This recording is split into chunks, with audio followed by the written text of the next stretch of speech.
The curriculum that I offer is named Neuro-Meridian Integrative Acupuncture. It was important for me to design a curriculum that's respectful of the classical teachings, as well as respecting the standard of scientific research. So the meridian part of my curriculum was to honor the channel-based understanding of the body, and the neuro part of the neuro-meridian is to honor the scientific research that I also have a very strong background in. What my course offers is not just an understanding of the neuroanatomy associated every point, but also how does acupuncture work? How do you design strategies and treatments based on understanding of the nervous system?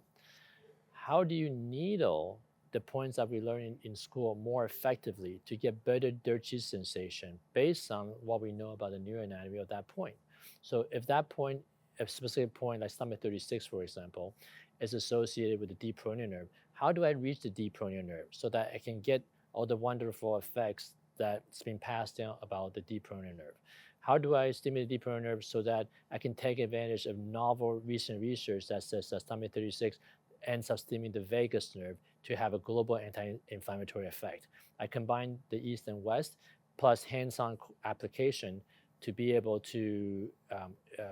obtain more reproducible results in the clinic. We also spend time in the cadaver lab whenever possible so that students can visualize what it is that they're needling into and stimulating. So that information is highly valuable to students because a lot of times they're uncertain about how to palpate a nerve, how to stimulate a nerve. The combination of the cadaver and the hands-on portions of the practicum really integrates the theory very well for them. But at the same time, I also talk about the classics, talk about ancient traditional needling techniques for the sinew channels, for example, or how the classic talks about plucking channels, which is the same as plucking the peripheral nervous system. We actually develop more refined palpation skills so that we'll be able to work together with your needling hand to get more predictable dirty sensation. I also offer training to treat central nervous system problems, which is covered in the final module of my program,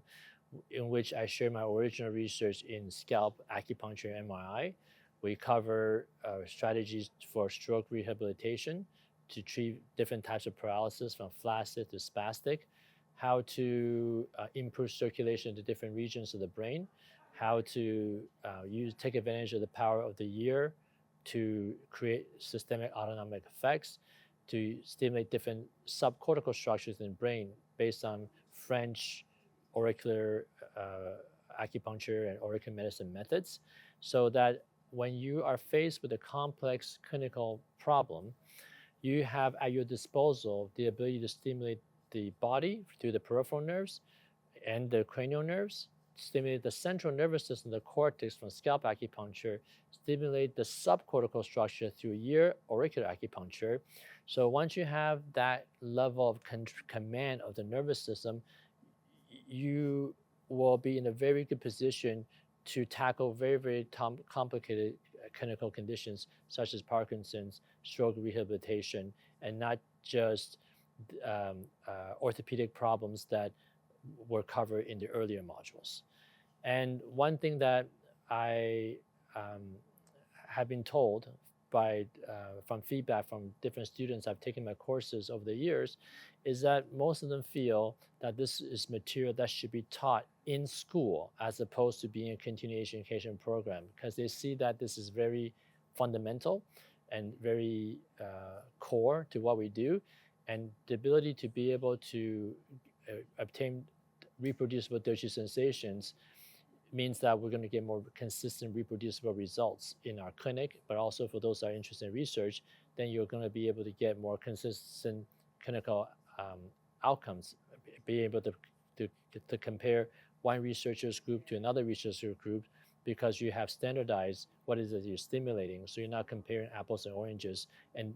by being able to have more comparable research, that also ends up advancing our profession indirectly.